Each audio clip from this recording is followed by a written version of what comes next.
America అధ్యక్షుడు Trump సంచలనాత్మకమైనటువంటి ప్రకటన చేశారు.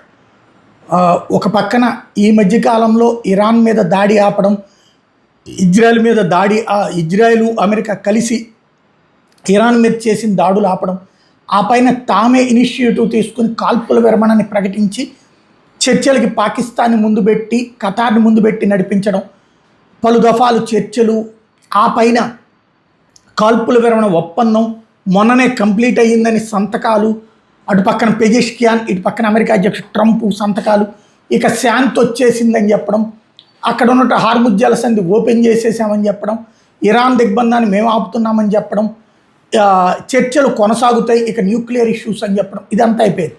తర్వాత 3 సార్లు యుద్ధాలు జరిగినాయి. అంటే దాడి ప్రతి దాడి. నిన్న మళ్ళీ 3 షిప్పుల మీద ఐఆర్జీసీ దాడి, దానికి ప్రతిగా భారీ ఎత్తున అమెరికా దాడి, దాదాపుగా 4-5 నగరాల మీద దాడి, ఆ పైన అమెరికా బేసుల మీదన ఇరాన్ దాడి, దాంతో ఉద్రిక్తత పతాక స్థాయికి చేరింది.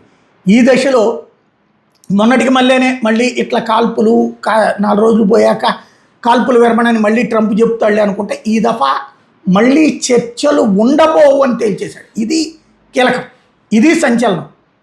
ఇక చర్చలు ఉండబోవని చెప్పాడు. అంటే ప్రతిసారి ప్రతి దాడి, ఆ పైన మళ్ళీ చర్చలు, ఇలా సాగుతూ వచ్చింది. అమెరికా వెనక్కి తగ్గుతూ వచ్చింది. ఈ దఫా చర్చలు ఇక ఉండబోవు అని ప్రకటించడం ద్వారా సంచలనమే సృష్టించాడు. బట్ ఆయన మాట మీద ఎంత మేరకు నిలబడతాడన్నటువంటిది చూడాల్సింది. అది పక్కన పెడితే మళ్ళీ ఇరాన్ మీద అమెరికా దాడులు, అమెరికా మీద ఇరాన్ దాడులు, అమెరికాకి సంబంధించిన స్థావరాల మీద ఇరాన్ దాడులు అయితే కొనసాగుతున్నాయి.